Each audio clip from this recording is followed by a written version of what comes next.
L&T నుంచి metro రైలును take over చేశామని రేవంత్ సర్కార్ గొప్పగా చెప్పుకుంటోంది. కానీ ప్రభుత్వ నిర్ణయంపై సర్వత్రా విమర్శలు వ్యక్తమవుతున్నాయి. హెచ్ఎంఆర్ఎల్ నిర్వహణ అంత ఈజీ కాదంటున్నారు నిపుణులు. ఏమాత్రం తేడా వచ్చినా పరిస్థితి ఆర్టీసీలా తయారవుతుందని హెచ్చరిస్తున్నారు. మెట్రో ఉద్యోగుల పరిస్థితి ఏంటని ప్రశ్నిస్తున్నారు. అసలే కాంగ్రెస్ పాలన ఈ నిర్ణయం వెనుక ఏదైనా మతలబుందా అన్న అనుమానాలు కూడా వ్యక్తమవుతున్నాయి.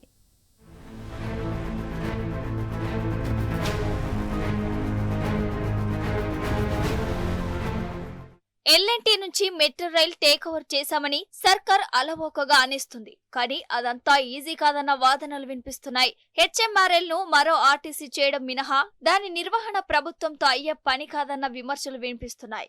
పైగా తీవ్ర ఆర్థిక సంక్షోభం ఎదుర్కొంటున్న ప్రస్తుత తరుణంలో 5,900 కోట్ల ఈక్విటీని లారెన్స్ అండ్ టుబ్రో సంస్థకు చెల్లించి 13,000 కోట్ల అప్పులను స్వీకరించాలనే నిర్ణయం పెను పరిణామాలకు దారితీసే అవకాశం ఉంటుంది అన్నది నిపుణుల వెర్షన్. ఇదిలా ఉంటే తాజా పరిణామాల నేపథ్యంలో తదనంతర పరిస్థితులపై అనేక సంశయాలు రేకెత్తుతున్నాయి. ఎల్ఎన్టీకి ప్రభుత్వం ఇచ్చిన 300 ఎకరాల స్థలం, వాటిలో నిర్మించిన షాపింగ్ మాల్స్ భవితవ్యం ఏంటి అన్నది వాటిలో ప్రధానమైందే. కాగా ప్రస్తుతం హైదరాబాద్ మెట్రోలో పనిచేస్తున్న ఉద్యోగుల పరిస్థితి ఏమిటి? ఇకపై వాళ్ళు ఎవరి ఆధ్వర్యంలో పనిచేయాలి? ఒకవేళ తమ ఉద్యోగాలను క్రమబద్ధీకరించాలని వాళ్ళు డిమాండ్ చేస్తే ప్రభుత్వం నుంచి ఎలాంటి స్పందన ఉంటుంది? ఇప్పటికీ ఆర్టీసీ ఉద్యోగులను ప్రభుత్వంలోకి తీసుకోలేని పరిస్థితి తెలిసిందే.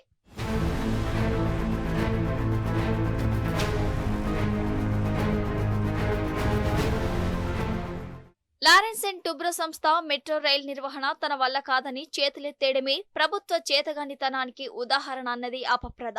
పాలకులు తీసుకున్న ఒక్క నిర్ణయం లక్ష ప్రశ్నలను సంధించేలా చేస్తోంది. మెట్రో రైల్ టేక్ ఓవర్ చేస్తారు సరే, మరి దాని నిర్వహణ ప్రభుత్వంతో అయ్యే పనేనా?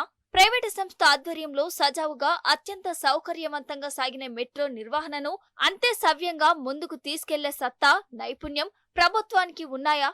లేక దాన్ని మరో ఆర్టీసీలా తయారు చేస్తారా? పైగా రెండో దశ పనులు కూడా మొదలవనున్నాయి.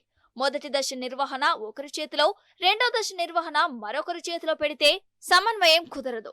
సెకండ్ ఫేజ్ కోసం గ్లోబల్ టెండర్లు పిలుస్తారు. భవిష్యత్తులో ఆ పనులు చేజిక్కించుకున్న సంస్థకే 2 ఫేజుల మెట్రో రైల్ నిర్వహణ బాధ్యతలు అప్పజెప్పాల్సి ఉంటుందేమో.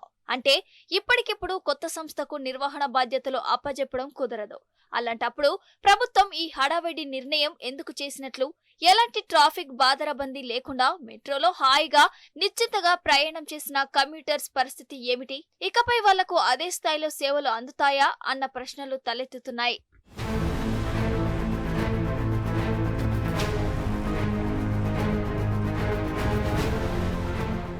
సరైన కసరత్తు చేయకుండానే మెట్రో టేక్ ఓవర్ నిర్ణయం జరిగిందా? ఓవైపు రాష్ట్రం అనేక రకాల ఆర్థిక ఇబ్బందులతో సతమతమవుతున్న ప్రస్తుత తరుణంలో 5,900 కోట్ల ఈక్విటీ చెల్లించి సుమారు 13,000 కోట్ల రుణభారాన్ని మోస్తూ హైదరాబాద్ మెట్రో రైల్ నిర్వహణను ఎల్ఎన్టీ సంస్థ నుంచి తీసుకోవడం సరైన చర్యేనా? లేక స్వయంగా సీఎం రేవంత్ రెడ్డి ఆధ్వర్యంలో పనిచేస్తున్న హెచ్ఎంఆర్ఎల్ నే టేక్ ఓవర్ చేయడంతో తొందరపాటు నిర్ణయమా? పైపెచ్చు నష్టాల ఊబిలో కూరుకుపోయిన మెట్రోను ఎలా నిలబెడతారు? ఆ లాస్ ను ప్రభుత్వం ఎలా పూడుస్తుంది? అసలే కాంగ్రెస్ మరి ఈ మొత్తం తతంగం వెనకాల అమ్యామ్యాల కక్కుర్తి ఏమైనా ఉందా అన్న అనుమానాలు వ్యక్తమవుతున్నాయి. ఇదిలా ఉంటే నష్టాల నుంచి గట్టెక్కడానికి సర్కార్ గతంలో ఎల్ఎన్టీ సంస్థకిచ్చిన 300 ఎకరాల పరిస్థితి ఏంటి? అమీర్పేట్, ఎల్బీనగర్, మాదాపూర్, పంచగుట్ట, ఎర్రమంజిల్లలో కట్టిన షాపింగ్ మాల్స్ పరిస్థితి ఏమిటి? వాటి నిర్వహణ బాధ్యత ఇకపై ఎవరిది? వాటిని సైతం ప్రభుత్వం వెనక్కి తీసుకుంటుందా? లేక అవి ఎప్పటిలాగే ఎల్ఎన్టీ సంస్థ నిర్వహణలోనే ఉంటాయా? ఒకవేళ అలాగే ఉంటే వాటికి ఆ సంస్థ అద్దె చెల్లిస్తుందా? చెల్లిస్తే ఆ టారిఫ్ పాటర్న్ ఏంటి? వాటి మెయింటెనెన్స్ కు ఎల్ఎన్టీ ఒప్పుకోకపోతే ఆ బాధ్యత ఎవరిది? వాటిని నిర్వహించే మెకానిజం, మ్యాన్ పవర్ ప్రభుత్వం చేతిలో ఉన్నాయా అన్న ప్రశ్నలపై ప్రభుత్వం నుంచి ఎలాంటి స్పష్టత లేదు.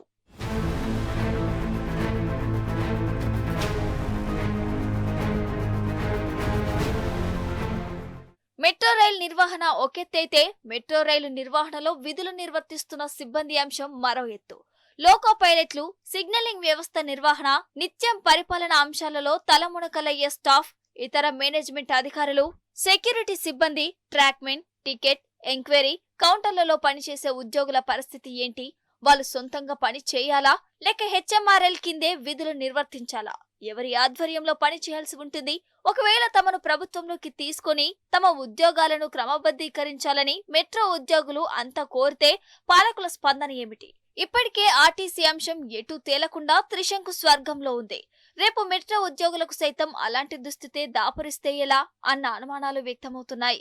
మొత్తంగా సాఫీగా సాగుతోంది అనుకున్న హైదరాబాద్ మెట్రో రైలుకు ఈ అనూహ్య పరిణామాలు గొడ్డలి పెట్టెలా మారాయి. ప్రయాణికులకు సైతం ఇబ్బందికరంగా పరిణమించే అవకాశాలు లేకపోలేదు అన్నది నిపుణుల అభిప్రాయం.